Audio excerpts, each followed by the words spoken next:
All right, what about now? There you go. Got it. We got, All right.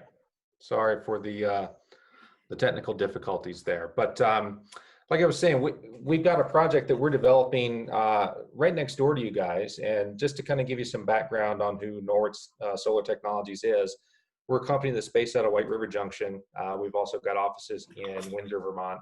We're about 24 people. We've been in business since 2011, founded by a couple of guys, Joel and Troy, our co-founders, who are PhDs out of Dartmouth College. And originally when the company was founded, it was a lot of the work they were doing was in R&D. Being academics, that they had that background, so there was a lot of research and development into emerging technologies in the renewable energy world. But that quickly moved into commercial projects too. And over the past 9 years or so, we've become one of the largest, if not the largest, solar developer in the state of Vermont. We also do business in New Hampshire, and at some point in the future, we may be doing some business in Maine or New York as well. But really, we've done the bulk of our business in Vermont, and that's where we continue to do the bulk of our business today. And really from the beginning, we've done a lot of work with schools as well. It's part of the company's mission is to not just install solar panels, but to work with the next generation and kind of educate them on why we're doing this and why renewables are important to help mitigate the effects of climate change. So we're not just your average solar company. Like I said, we still do a lot of work in R&D today.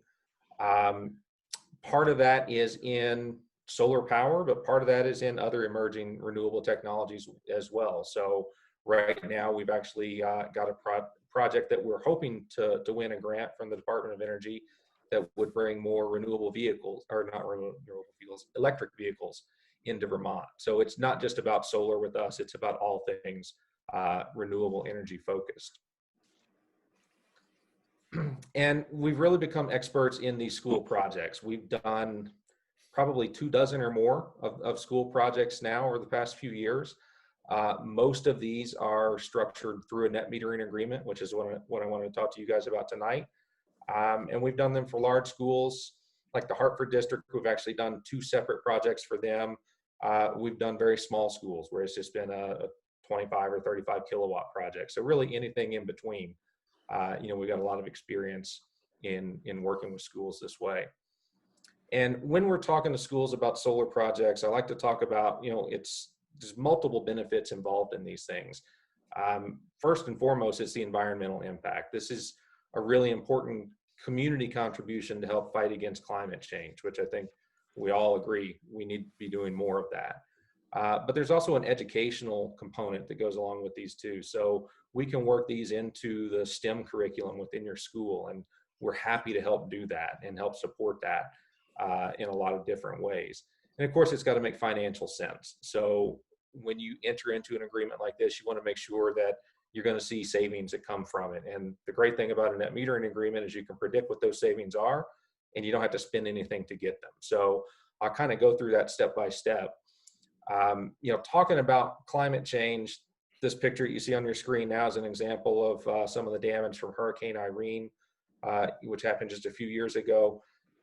That was a catastrophic event, and thankfully we're not seeing those every day, but we're seeing more and more of them. And we're going to continue to see more of them if we don't make rapid changes in the way that we power our world. We've got to shift away from fossil fuels and more towards renewables, because this is going to have wide-ranging impacts across not just our state, but across the whole region, across the whole world. So why is solar what really has a lot of promise here? And really it's because it's renewable, but it's abundant. There's 86,000 terawatts of solar energy that reach the earth every day. We only need about 15 terawatts to power the entire world's energy consumption. So you could cover just 4% of the Earth's surface with solar panels and power the entire world.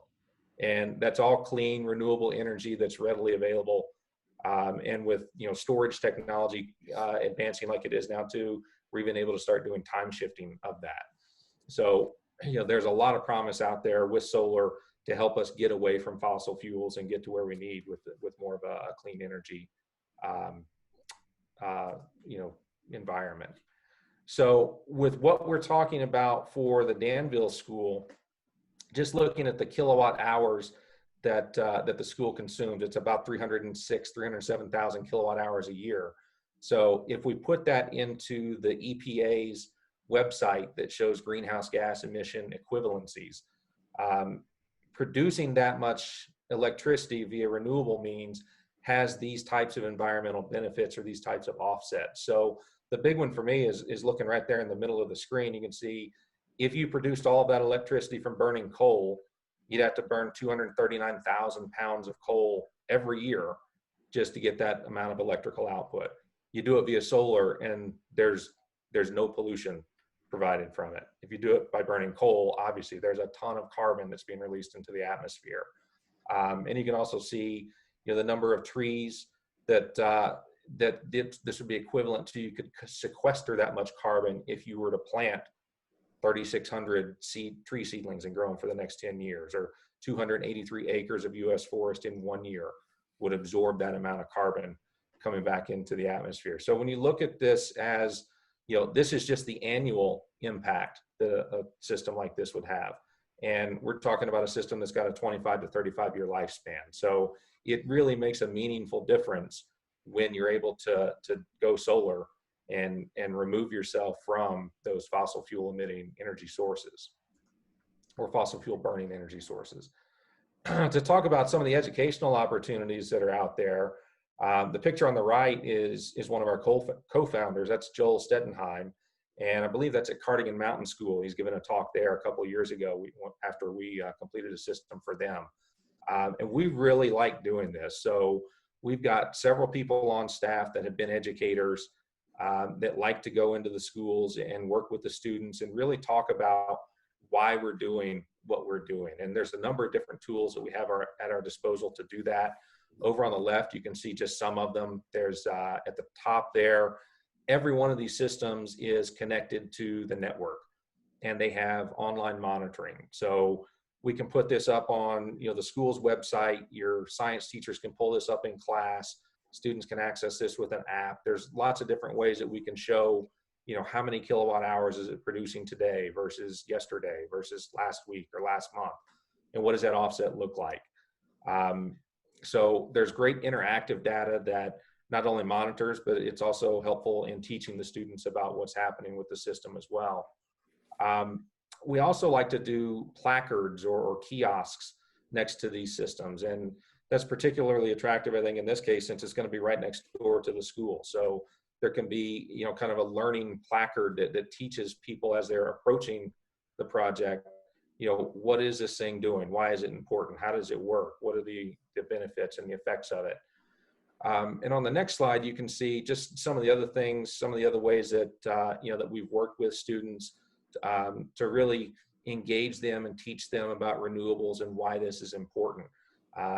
This is another school that we went to where they didn't have the solar panels installed on site or adjacent to site. And so we built this little travel trailer that's just 2 solar panels and a small inverter to be able to take that to places where the panels weren't there, on site, and be able to teach kids about how it works. So really, this is central to our mission and really part of what we like to do when we're working with schools. And talking about how the financial structure would work, what we're proposing is called a net metering agreement. And just to give you some background on how solar is financed, it's largely driven around tax credits and depreciation. So in 2019, there was a 30% federal tax credit, meaning that every dollar you spent on a solar project, you would get 30% of that back as a tax credit. This year in 2020, that tax credit has stepped down to 26%, and next year it's due to step down to 22% if Congress doesn't extend it at the current rate of 26%, which there's talk of them doing, but who knows. But those tax credits and that depreciation are really what drive a lot of the financial investment in these types of projects. And as a nonprofit, your school can't monetize those tax credits directly because you don't pay taxes. So you can't recoup those benefits directly. But the way that you can make this work is through a net metering agreement And in that instance, a clean energy investor is going to come in and they're going to buy the system. They're going to own the system. So they're going to put up their capital to finance this thing, construct it, and own it.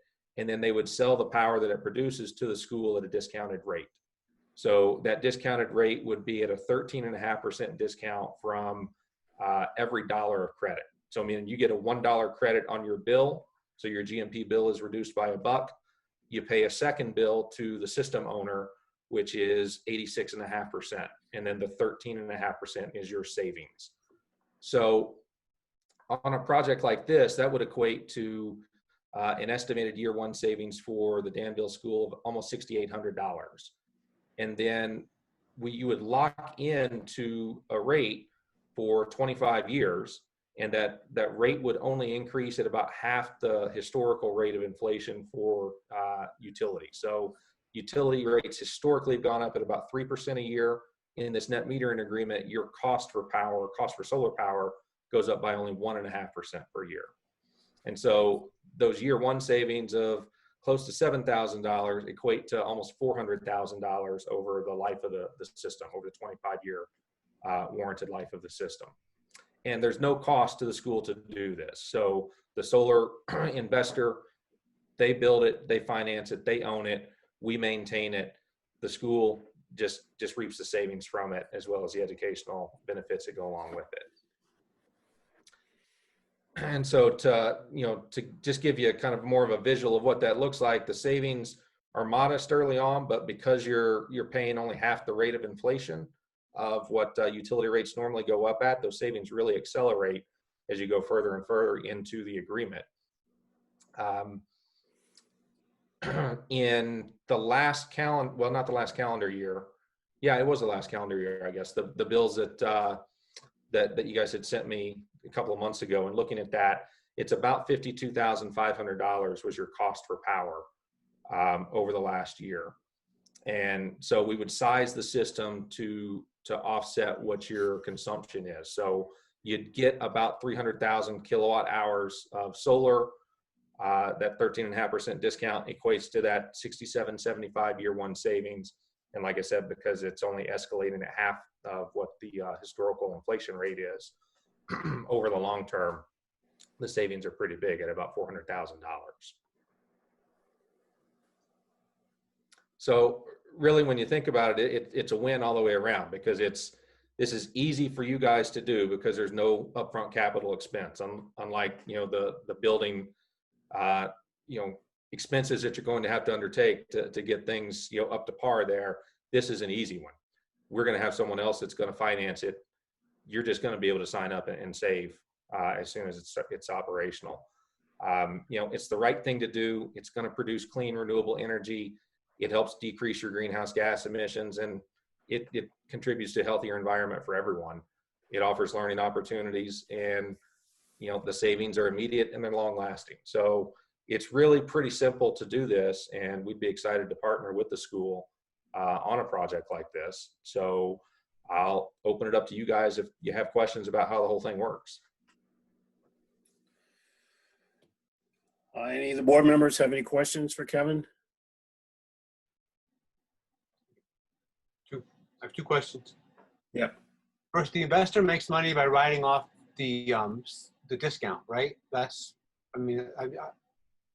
that it matters to me, but the investor makes money. The investor sells it to us at a discount, writes the discount off as a charitable loss. Is the selling charity as well? Does any of that matter to me? It's not a charitable loss. So they make their money, the investor, by the tax credits that they're able to get, as well as by the fact that they've got a guaranteed contract. So the investor knows what it's going to produce. The school's going to be buying a set amount of power, and so they can easily predict their cash flows, over the course of the 25-year contract. I'm still here, folks. I just got a cramp in my leg. That's why I jumped out of my chair. My next question is, as you just listened to our long presentation, we have some energy efficiency issues currently. Mm-hmm. You're basing this off of our current energy usage. When our energy use decreases, when we make some of these improvements, is that going to affect anything in terms of our savings? So we want to try and right size this system. So what I've projected here is based on your historical usage. If that usage is going to go down significantly, we'd want to know that now, because we'd want to size it accordingly. Because we don't want you paying for credits that you're not able to use.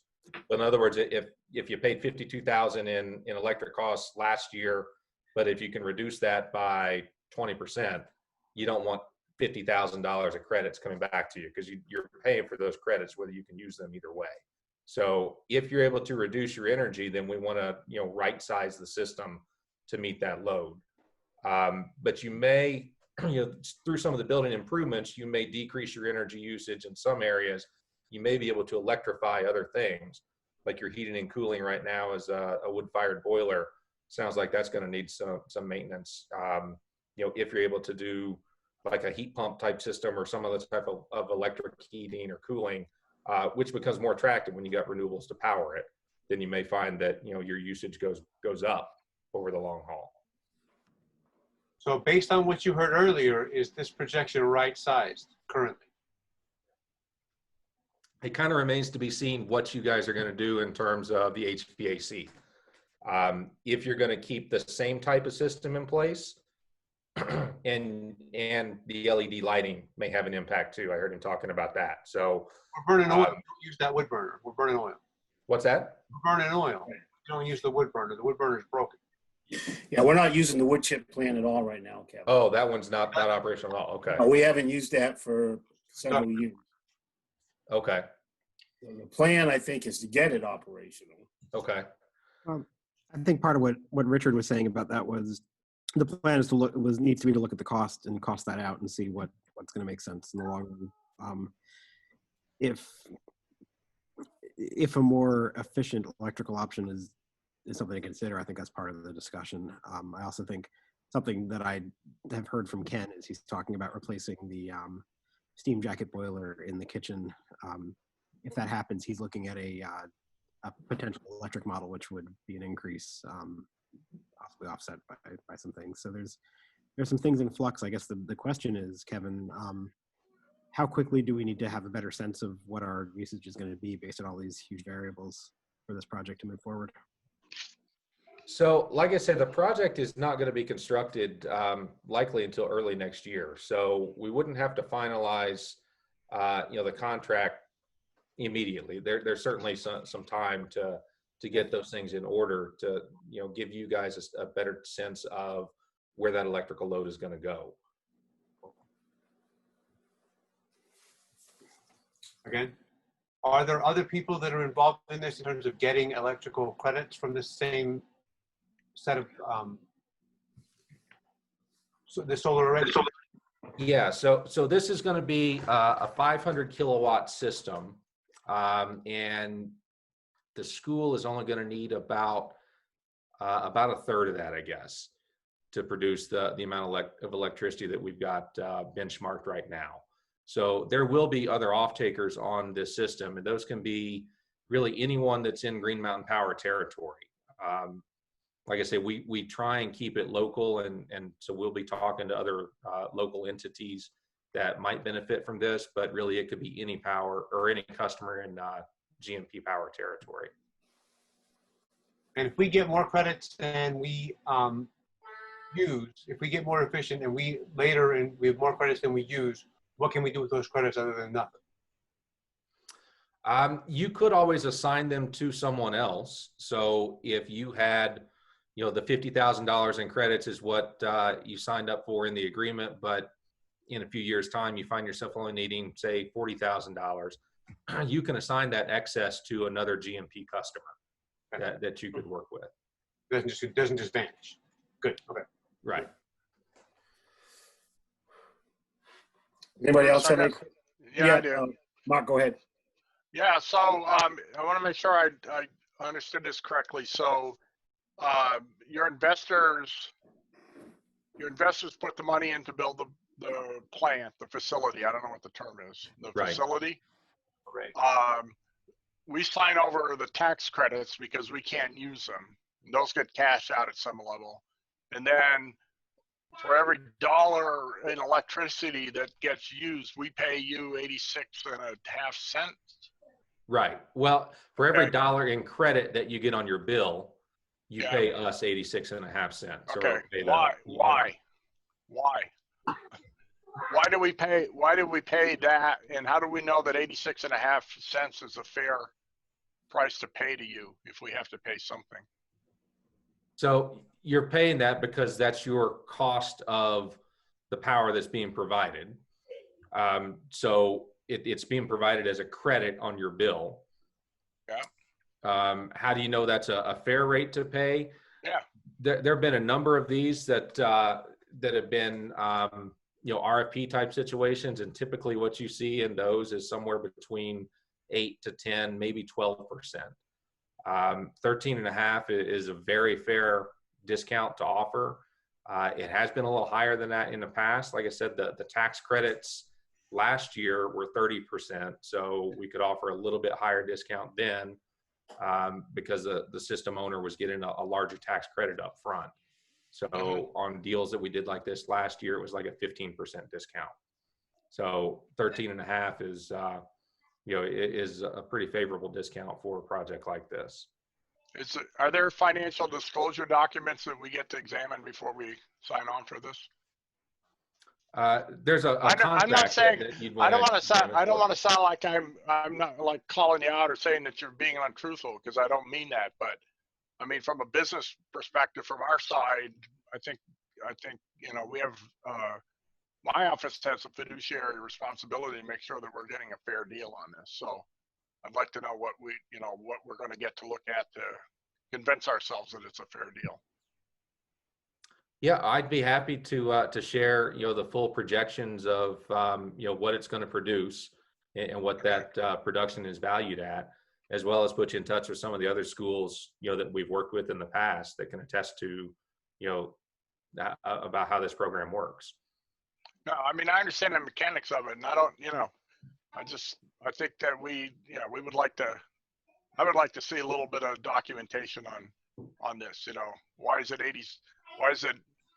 13.5 and not 15 or 14, or whatever. And it's just so you know, and this is a question that, we have the same question in another one of my boards in another school district. So, just trying to understand how all this works. Yeah, and like I said, I'd be happy to share, some of those financial calculations with you, that show what the production would be and show how we value Okay. the project as a whole. Okay, great, thanks. Does anybody else have any questions for Kevin? I will tell you, Kevin, I'm very interested. I do share, Mark's concerns. Again, when we can go to our community and say, hey, we're saving you money, that's great. But there's always going to be somebody to say, just what Mark said, well, why is it 13% and not 15%? And we want to make sure we can tell people we are saving them money. And also, obviously, environmentally, it's the right thing to do. So I'm only one person on the board, but I'm certainly in favor of at least moving forward. I'm not saying I'm ready to sign a contract or recommend that tonight, but I'm certainly all in favor of moving forward. And I'll let other members of the board speak. Does anybody else have anything else to add? Not at present, no. Okay. I see somebody's hand up. Is that Paul? Is that you? I'm Paul. Yeah. Hi, Kevin. How you doing? Hey, good, Paul. How are you? Great. I just want to let you guys know that Dory, who the Energy Committee had been using for when we were considering rooftop solar, has recommended Norwich Solar Technologies, and she's actually backed us out of the deal with her, saying no, the way to go forward right now is to go with them. So there's at least that endorsement as well. And I shared that with the board. Thank you, Paul. Yeah, Dory was pretty clear about, with all the challenges of the roof and what that's going to mean, that this is the way to go. It's going to be sustainable. So I know Mark asked for some information. Is that something the two of you want to correspond with, Mark? Or you want Kevin to correspond with me? How do you want to do that? Just so we have an idea of what it is we're looking for and how soon we're going to get it. And when we want to hear from Kevin again. Well, I mean, either way, if if you want to look at the stuff first, Bruce, but I can deal directly with Kevin on this. Yeah, I'm fine with that. And then I would just ask. Bruce, just so you know, our new finance director that's coming on in July has got some background in this, so I'll be looking to tap his experience base and power production and projects and stuff like that. So. Sure. I would just ask Kevin and Mark to share any correspondence with me, and I will then share it with the rest of the board, if that's okay with everybody. Sure. Oh, yeah. I'd be happy to do that. Okay. I believe Robert has his hand up. I'd recommend the Norwich website, actually. 15 or 20 minutes in there, you'll learn an awful lot. Thanks. Thank you, Robert. Okay, does anybody else have anything for Kevin before we let him go? Paul's got his hand up. Go ahead, Paul. I know Kevin's already like 110% on board with this, but I just want to communicate to the board. I want the Energy Committee, we want to make sure that included in an agreement that if you guys go forward with it, is access for the students to the field for educational purposes. And particularly the kiosk that he had talked about in that. I just want to make sure that that's not lost through this whole program. Okay. Kevin? Yeah, that's key to what we do too. As I was telling Paul yesterday, we want to make sure that we're informing the next generation coming along why we're doing these projects, and this is a great way to learn from it, especially having it right next door to the school. So, thank you guys for the time this evening. I appreciate it, and I will follow up with some more details soon. Okay, thank you, Kevin. Thank you for your patience. All right, thank you guys. Okay, all right. Good night. Good night. Thank you.